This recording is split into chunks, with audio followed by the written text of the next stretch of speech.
ఓం శాంతి. ఈరోజు తేదీ అక్టోబర్ 10, 2024. బాబా చెప్తున్నారు, మధురమైన పిల్లలు, లేస్తూ కూర్చుంటూ బుద్ధిలో జ్ఞానము ఉప్పొంగుతూ ఉన్నట్లయితే అపారమైన సంతోషంలో ఉంటారు. ప్రశ్న: పిల్లలైన మీరు ఎవరి సాంగత్యం నుండి చాలా సంభాళించుకోవాలి? జవాబు: ఎవరి బుద్ధిలోనైతే తండ్రి స్మృతి నిలవదో, బుద్ధి అటూ ఇటూ భ్రమిస్తూ ఉంటుందో, వారి సాంగత్యం నుండి మీరు సంభాళించుకోవాలి. వారి శరీర అంగముతో మీ శరీర అంగము తగలకూడదు కూడా. ఎందుకంటే స్మృతిలో ఉండని వారు వాయుమండలాన్ని పాడు చేస్తారు. మరొక ప్రశ్న: మనుష్యులకు పశ్చాత్తాపము ఎప్పుడు కలుగుతుంది? జవాబు: ఎప్పుడైతే వీరిని చదివించేవారు స్వయంగా భగవంతుడు అని వారికి తెలుస్తుందో, అప్పుడు వారి ముఖము పాలిపోతుంది. మరియు మేము నిర్లక్ష్యం చేసి పొరపాటు చేశాము, చదువును చదువుకోలేదు అని పశ్చాత్తాపపడతారు. ఓం శాంతి. ఇప్పుడు ఆత్మిక యాత్ర గురించి అయితే పిల్లలు బాగా అర్థం చేసుకున్నారు. హఠయోగ యాత్ర అంటూ ఏదీ ఉండదు. ఇది స్మృతి. స్మృతి కొరకు ఎటువంటి కష్టమైన విషయమూ లేదు. తండ్రిని స్మృతి చేయడం, ఇందులో ఎటువంటి కష్టమూ లేదు. ఇది క్లాస్. అందుకే కేవలం నియమానుసారంగా కూర్చోవలసి ఉంటుంది. మీరు తండ్రికి పిల్లలుగా అయ్యారు. పిల్లల పాలన జరుగుతోంది. ఏ పాలన? అవినాశి జ్ఞాన రత్నాల ఖజానా లభిస్తోంది. తండ్రిని స్మృతి చేయడంలో ఎటువంటి కష్టమూ లేదు. కేవలం మాయ బుద్ధి యోగాన్ని తెంచివేస్తుంది. ఇకపోతే మీరు ఎలాగైనా కూర్చోండి, దానికి స్మృతికి ఎటువంటి సంబంధము లేదు. చాలామంది పిల్లలు హఠయోగముల 3-4 గంటలు కూర్చుంటారు. మొత్తం రాత్రంతా కూడా కూర్చుంటారు. ఇంతకు ముందైతే మీకు బట్టి జరిగింది. అప్పటి విషయము వేరు. అక్కడ మీకు వ్యాపార వ్యవహారాలేవీ లేవు. అందుకే మీకు ఇది నేర్పించడం జరిగేది. ఇప్పుడు తండ్రి అంటారు, మీరు గృహస్థ వ్యవహారంలో ఉండండి, వ్యాపార వ్యవహారాలు కూడా చెయ్యండి. ఏ పనులు చేస్తున్నా సరే తండ్రిని స్మృతి చేయాలి. అలాగని ఇప్పుడే మీకు నిరంతరం స్మృతి చెయ్యగలరని కాదు. అలా కాదు. అటువంటి అవస్థ తయారయ్యేందుకు సమయం పడుతుంది. ఇప్పుడే నిరంతరం స్మృతి నిలిచి ఉన్నట్లయితే ఇక కర్మాతీత అవస్థ ఏర్పడిపోతుంది. తండ్రి అర్థం చేయిస్తారు, పిల్లలు డ్రామా ప్లాన్ అనుసారంగా ఇప్పుడు ఇంకా కొద్ది సమయం మాత్రమే ఉంది. మొత్తం లెక్క అంతా కూడా బుద్ధిలో ఉంటుంది. క్రైస్తుకు 3000 సంవత్సరాల పూర్వము భారతీయే ఉండేది అని అంటారు. దానిని స్వర్గము అని పిలిచేవారు. ఇప్పుడు వారు వచ్చి 2000 సంవత్సరాలు పూర్తవుతాయి. దానితో 5000 సంవత్సరాల లెక్క పూర్తవుతుంది. మీ పేరు మొత్తం విదేశాల నుండే వెలువడుతుంది అని గమనించడం జరుగుతుంది. ఎందుకంటే వారి బుద్ధి ఎంతైనా భారతవాసుల కంటే చురుకైనది. భారత్ నుండి వారు శాంతిని కూడా కోరుకుంటారు. భారతవాసులే లక్షల సంవత్సరాలు అనేసి సర్వవ్యాపి జ్ఞానాన్ని ఇచ్చి బుద్ధిని పాడు చేసేశారు. తమో ప్రధానముగా అయిపోయారు. కానీ వారు ఇంత తమో ప్రధానంగా అవ్వలేదు. వారి బుద్ధి అయితే చాలా చురుకుగా ఉంది. వారి ద్వారా ఎప్పుడైతే శబ్దము వెలువడుతుందో అప్పుడు భారతవాసులు మేల్కొంటారు. ఎందుకంటే భారతవాసులు పూర్తిగా ఘోరమైన నిద్రలో నిద్రిస్తున్నారు. వారైతే కొద్దిగానే నిద్రించి ఉన్నారు. వారి ద్వారా శబ్దం బాగా వెలువడుతుంది. శాంతి ఎలా ఏర్పడగలదో మాకు ఎవరైనా చెప్పండి అని విదేశాల నుండి వచ్చారు కూడా. ఎందుకంటే తండ్రి కూడా భారత్లోనే వస్తారు. ప్రపంచంలో మళ్ళీ ఆ శాంతిని ఎప్పుడు మరియు ఎలా ఏర్పడగలదు అన్న విషయాన్ని పిల్లలైన మీరే తెలియచేయగలరు. తప్పకుండా ప్యారడైస్ లేక స్వర్గము ఉండేదని పిల్లలైన మీకు తెలుసు. కొత్త ప్రపంచంలో భారత్ ప్యారడైస్గా ఉండేది. ఇది ఇంకెవ్వరికీ తెలియదు. మనుష్యుల బుద్ధిలో ఈశ్వరుడు సర్వవ్యాపి అన్న విషయమే కూర్చుండిపోయింది. అంతేకాక కల్పపు ఆయువును లక్షల సంవత్సరాలు అని అనేశారు. అందరికన్నా ఎక్కువగా రాతి బుద్ధి కలవారిగా ఈ భారతవాసులే అయ్యారు. ఈ గీతా శాస్త్రము మొదలైనవన్నీ భక్తి మార్గానికి చెందినవి. మళ్ళీ ఇవన్నీ ఇదే విధంగా తయారవుతాయి. డ్రామా గురించి తెలుసు, అయినా కూడా తండ్రి అయితే పురుషార్థం చేయిస్తారు. వినాశనమైతే తప్పకుండా జరుగుతుంది అని పిల్లలైన మీకు తెలుసు. తండ్రి కొత్త ప్రపంచ స్థాపనను చేసేందుకు వచ్చారు. ఇది సంతోషకరమైన విషయము కదా. ఎవరైనా ఏదైనా పెద్ద పరీక్షను పాస్ అయితే లోపల సంతోషం కలుగుతుంది కదా. మనం ఇవన్నీ పాస్ అయి వెళ్ళి ఈ దేవతలుగా అవుతాము. మొత్తం అంతా చదువుపైనే ఆధారపడి ఉంది. తప్పకుండా తండ్రి మనల్ని చదివించి ఈ విధంగా తయారు చేస్తారని పిల్లలైన మీకు తెలుసు.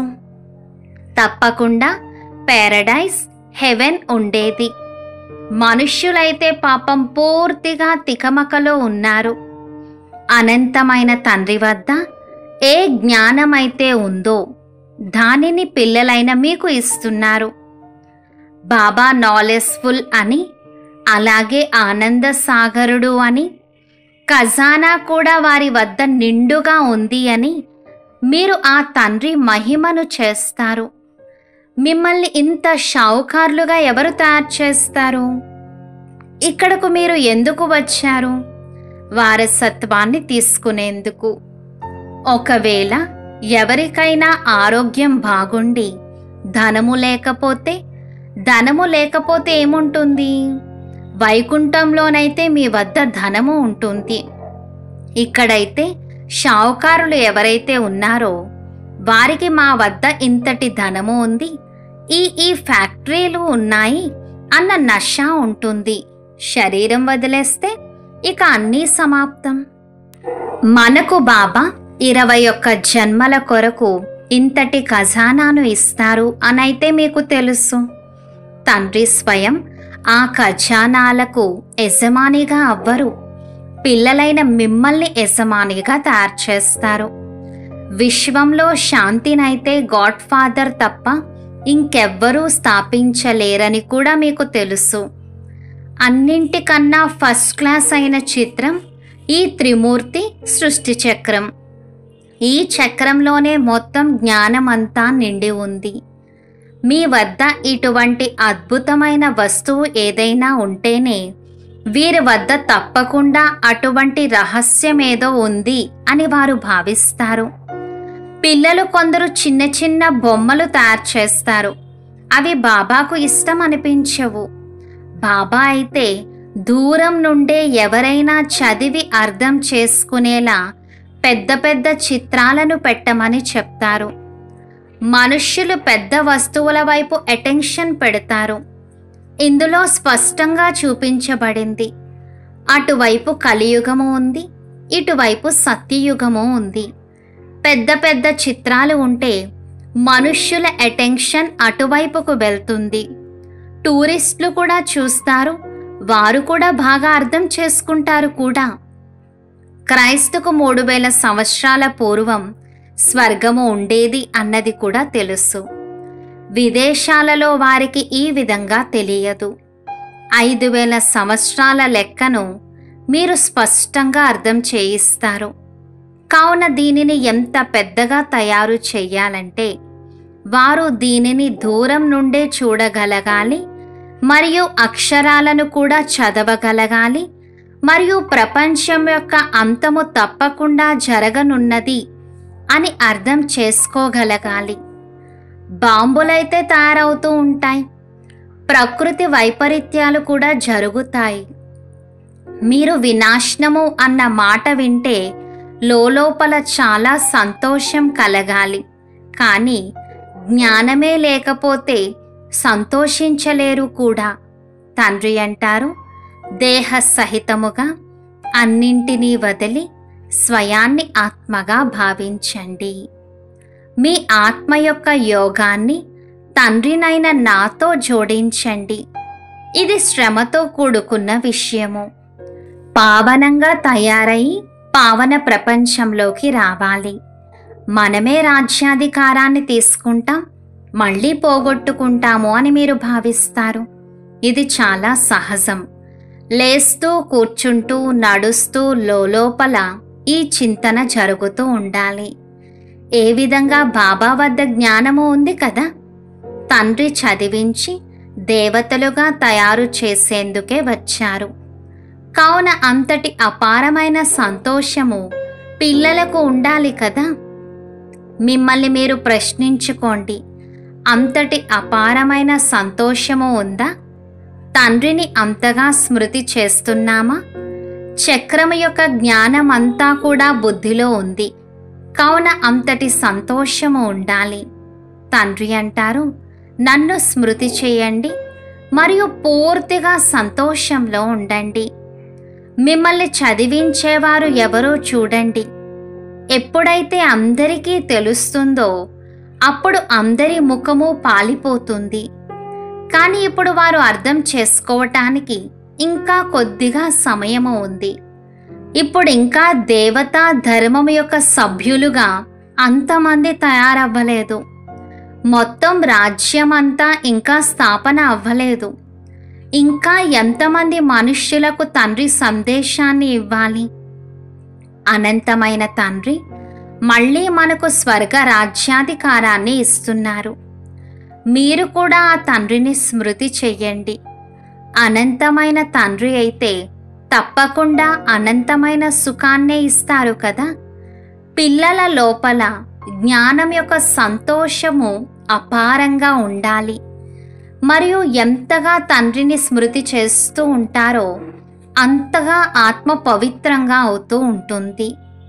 డ్రామా ప్లాన్ అనుసారముగా పిల్లలైన మీరు ఎంతగా సేవ చేసి ప్రజలను తయారు చేసుకుంటారో అక్కడ ఎవరి కళ్యాణమైతే జరుగుతుందో వారి ఆశీర్వాదాలు కూడా మీకు లభిస్తాయి. మీరు పేదవారి సేవను చేస్తారు. ఆహ్వానాన్ని ఇస్తూ ఉండండి. ట్రైన్లో కూడా మీరు ఎంతో సేవను చేయవచ్చు.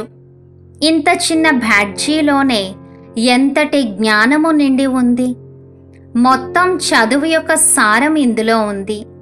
బ్యాడ్జీలైతే చాలా మంచి మంచివి ఎన్నో తయారు చేయాలి. వాటిని ఎవరికైనా కానుకగా కూడా ఇవ్వవచ్చు. ఎవరికైనా అర్థం చేయించడం అయితే చాలా సహజము. కేవలం శివబాబాను స్మృతి చేయండి, వారి నుండే వారసత్వం లభిస్తుంది. కావున తండ్రిని మరియు తండ్రి వారసత్వమైన స్వర్గ రాజ్యాధికారాన్ని కృష్ణపురిని స్మృతి చెయ్యండి. మనుష్యుల మతమైతే ఎంతగా తికమకగా ఉంది. వారేమీ అర్థం చేసుకోరు. వికారాల కోసం ఎంతగా విసిగిస్తూ ఉంటారు. కామము కోసం ఎంతగా చూస్తూ ఉంటారు. విషయాన్ని అర్థం చేసుకోరు. అందరి బుద్ధి పూర్తిగా నాశనమైపోయింది. అసలు తండ్రి గురించి తెలియనే తెలియదు. ఇది కూడా డ్రామాలో రచింపబడి ఉంది. అందరి మానసిక శక్తి అంతమైపోయింది.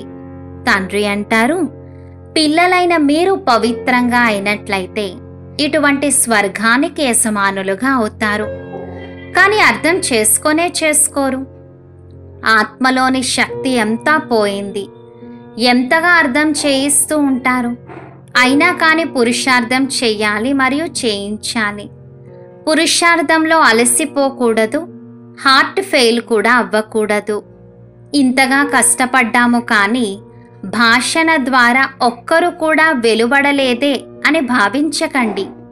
కానీ మీరు ఏదైతే వినిపించారో దానిని ఎవరెవరైతే విన్నారో వారిపై ముద్ర అయితే పడిపోయింది. చివర్లో అందరూ తప్పకుండా తెలుసుకుంటారు. బీకేలు అయిన మీది అపారమైన మహిమ వెలువడనున్నది. కానీ కొందరి కర్మలు చూస్తుంటే పూర్తిగా బుద్ధిహీనతతో ఉన్నట్లుగా ఉంది.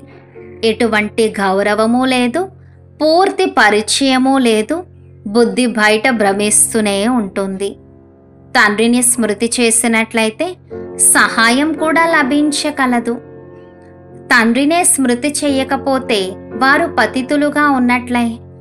మీరు పావనంగా అవుతారు. ఎవరైతే తండ్రిని స్మృతి చెయ్యరో వారి బుద్ధి తప్పకుండా ఎక్కడో అక్కడ భ్రమిస్తూ ఉంటుంది. కావున అటువంటి వారి శరీర అంగముతో మీ శరీర అంగము తగలకూడదు. ఎందుకంటే స్మృతిలో ఉండని కారణంగా వారు వాయుమండలాన్ని పాడు చేసేస్తారు. పవిత్రులు మరియు అపవిత్రులు కలిసి ఉండలేరు. అందుకే తండ్రి పాత సృష్టిని అంతం చేసేస్తారు. రోజు రోజుకు నియమాలు కూడా కఠినమైనవే వెలువడుతూ ఉంటాయి. తండ్రిని స్మృతి చెయ్యకపోతే లాభానికి బదులుగా ఇంకా నష్టాన్ని కలిగిస్తారు. పవిత్రత ఆధారమంతా స్మృతిపైనే ఉంది. అలాగని ఒక్కచోటే కూర్చుండిపోయే విషయమూ కాదు. ఇక్కడ కలిసి కూర్చోవడం కన్నా వేరువేరు పర్వతాలపైకి వెళ్ళి కూర్చోవడం మంచిది. ఎవరైతే స్మృతి చెయ్యరో వారు పతితులు. వారితో సాంగత్యం కూడా చెయ్యకూడదు. నడవడిక ద్వారా కూడా తెలిసిపోతుంది. స్మృతి లేకుండా పావనంగా అయితే అవ్వలేరు. ప్రతి ఒక్కరిపై జన్మ జన్మాంతరాల పాపభారం ఎంతగానో ఉంది. అది స్మృతి యాత్ర లేకుండా ఎలా తొలగుతుంది? వారు పతితులుగా ఉన్నట్లే. తండ్రి అంటారు, నేను పిల్లలైన మీ కొరకు మొత్తం పతిత ప్రపంచమంతటినీ అంతం చేసేస్తాను. వారి సాంగత్యం కూడా ఉండకూడదు. కానీ ఎవరితో సాంగత్యం చెయ్యాలి అన్నంత బుద్ధి కూడా లేదు. పావనులైన మీ ప్రేమ పావనుడితోనే ఉండాలి. ఈ బుద్ధి కూడా కావాలి కదా. మధురమైన తండ్రి మరియు మధురమైన రాజధాని తప్ప ఇంకెవ్వరూ గుర్తుకు రాకూడదు. ఇంతగా అంతా త్యాగం చేయడం అనేది సామాన్యమైన విషయమేమీ కాదు. తండ్రికైతే పిల్లలపై అపారమైన ప్రేమ ఉంది. పిల్లలు పావనంగా అయినట్లయితే మీరు పావన ప్రపంచానికి యజమానులుగా అవుతారు. నేను మీ కొరకు పావన ప్రపంచాన్ని స్థాపన చేస్తున్నాను. ఈ పతిత ప్రపంచాన్ని పూర్తిగా అంతం చేసేస్తారు. ఇక్కడ ఈ పతిత ప్రపంచంలో ప్రతి వస్తువు మీకు దుఃఖాన్ని కలిగిస్తుంది. ఆయువు కూడా తగ్గిపోతూ ఉంటుంది. దీనిని పైసాకు కొరగానిది అనే అనడం జరుగుతుంది. వజ్రానికి మరియు గవ్వకు తేడా అయితే ఉంటుంది కదా. కావున పిల్లలైన మీకు ఎంతటి సంతోషం కలగాలి. సత్యమున్న చోట మనస్సు ఆనందంతో నాట్యం చేస్తుంది అని అంటూ ఉంటారు కూడా. మీరు సంతోషములో నాట్యం చేస్తారు. ఇక్కడ ఉన్న ఏ వస్తువు పైన మీ మనస్సును పెట్టుకోకూడదు. వీటినైతే చూస్తూ కూడా చూడకూడదు. కళ్ళు తెరిచి ఉంటూ కూడా నిద్రిస్తున్నట్లుగా ఉండాలి. కానీ అంతటి ధైర్యము, అంతటి అవస్థ కావాలి. ఈ పాత ప్రపంచం ఇక అసలు ఉండనే ఉండదు అన్న నిశ్చయమైతే ఉంది. సంతోషం యొక్క పాదరసము అంతగా పైకెక్కి ఉండాలి. అరే, మేము శివబాబాను స్మృతి చేసినట్లయితే విశ్వరాజ్యాధికారం లభిస్తుంది అని మిమ్మల్ని మీరు గిల్లుకోవాలి. అలాగని హఠయోగంలా కూడా కూర్చోకూడదు. తింటూ తాగుతూ పనులు చేసుకుంటూ తండ్రిని స్మృతి చేయండి. రాజధాని స్థాపన అవుతోందని కూడా మీకు తెలుసు. తండ్రి దాసీగా అవ్వండి అని అయితే అనరు. తండ్రి అంటారు, పావనంగా అయ్యేందుకు పురుషార్థం చెయ్యండి. తండ్రి పావనంగా తయారు చేసే పురుషార్థాన్ని చేయిస్తారు. మీరు మళ్ళీ పతితులుగా అవుతారు. ఎన్ని అబద్ధాలు చెప్పి పాపాలు చేస్తారు. ఎల్లప్పుడూ శివబాబానే స్మృతి చేస్తూ ఉన్నట్లయితే పాపాలన్నీ స్వాహా అయిపోతాయి. ఇది బాబా యజ్ఞం కదా. ఇది చాలా గొప్ప యజ్ఞము. అక్కడ వారు యజ్ఞాలు రచిస్తారు, లక్షల రూపాయలు ఖర్చు చేస్తారు. ఇక్కడ మీకు తెలుసు, ఈ మొత్తం ప్రపంచమంతా ఇందులో స్వాహ అవ్వనున్నది. బయట నుండి శబ్దం వెలువడుతుంది, భారత్లో కూడా వ్యాపిస్తుంది. ఒకటేమో తండ్రితో పాటు బుద్ధియోగము ఉన్నట్లయితే పాపాలు అంతమవుతాయి మరియు ఉన్నతమైన పదవి కూడా లభిస్తుంది. తండ్రి బాధ్యత పిల్లల చేత పురుషార్థం చేయించడం. లౌకిక తండ్రి అయితే పిల్లల సేవ చేస్తారు, అలాగే సేవ తీసుకుంటారు కూడా. ఈ తండ్రి అయితే అంటారు, నేను పిల్లలైన మీకు 21 జన్మల వారసత్వాన్ని ఇస్తాను కావున ఇటువంటి తండ్రిని తప్పకుండా స్మృతి చెయ్యాలి. తద్వారా పాపాలు అంతమవుతాయి. అంతేగాని నీటి ద్వారా పాపాలేవి అంతమవ్వవు. నీరు అయితే ఎక్కడ పడితే అక్కడ ఉంది. విదేశాలలో కూడా నదులు ఉన్నాయి. మరి ఇక్కడి నదులు పావనంగా చేస్తే విదేశాలలోని నదులు పతితంగా చేస్తాయా? మనుష్యులలో ఏ మాత్రమూ వివేకము లేదు. తండ్రికైతే దయ కలుగుతుంది కదా. తండ్రి అర్థం చేయిస్తారు, పిల్లలు నిర్లక్ష్యముతో పొరపాట్లు చెయ్యకండి. తండ్రి ఇంతటి పుష్పాలుగా తయారు చేస్తుంటే మరి కృషి చెయ్యాలి కదా. మీపై మీరు దయ చూపించుకోండి. మంచిది. మధురాతి మధురమైన అపురూపమైన పిల్లలకు మాతాపితా బాబ్దాదాల ప్రియ స్మృతులు మరియు గుడ్ మార్నింగ్. ఆత్మిక పిల్లలకు ఆత్మిక తండ్రి నమస్తే. ధారణ కొరకు ముఖ్య సారం 1. ఇక్కడికి సంబంధించిన ఏ వస్తువు పట్ల మనస్సును పెట్టుకోకూడదు. చూస్తూ కూడా చూడకూడదు. కళ్ళు తెరిచి ఉంటూ కూడా ఏ విధంగా నిద్ర యొక్క నష ఉంటుందో అదేవిధంగా సంతోషం యొక్క నష కూడా ఎక్కి ఉండాలి. 2. మొత్తం అంతా పవిత్రతపై ఆధారపడి ఉంది. అందుకే పతితుల శరీర అంగము మీ శరీర అంగముతో తగలకుండా ఉండేలా సంభాళించుకోవాలి. మధురమైన తండ్రిని మరియు మధురమైన రాజధానిని తప్ప ఇంకెవ్వరూ గుర్తుకు రాకూడదు. బాబాయ్ రోజు వరదానం ఇస్తున్నారు. హద్దు కోరికలను వదిలి మంచిగా అయ్యే ఇచ్ఛా మాత్రం అవిద్యాభవ. వివరణ: మనస్సులో ఏదైనా హద్దు కోరిక ఉన్నట్లయితే అది మంచిగా అవ్వనివ్వదు. ఏ విధంగా ఎండలో నడిచినప్పుడు నీడ ముందు వెళ్తూ ఉంటుంది. ఒకవేళ దానిని పట్టుకోవాలని ప్రయత్నిస్తే పట్టుకోలేరు. వెనక్కి తిరిగి నడిచినట్లయితే నీడ మీ వెనుకనే వస్తుంది. అలాగే కోరిక అనేది ఆకర్షితం చేసి ఏడిపించేటటువంటిది. దానిని వదిలేసినట్లయితే అది వెనుక వస్తుంది. యాచించేవారు ఎప్పుడూ సంపన్నులుగా అవ్వలేరు. ఎలాంటి హద్దు కోరికల వెనుకనైనా పరిగెత్తటం అంటే ఎండమావుల వెనుక పరిగెత్తటం వంటిది. దీని నుండి సదా రక్షింపబడి ఉన్నట్లయితే ఇచ్ఛా మాత్రం అవిద్యగా అయిపోతారు. స్లోగన్: తమ శ్రేష్ఠ కర్మలు మరియు శ్రేష్ఠ నడవడిక ద్వారా ఆశీర్వాదాలను జమ చేసుకున్నట్లయితే పర్వతం వంటి విషయము కూడా దూది సమానంగా అనుభవం అవుతుంది. ఓం శాంతి.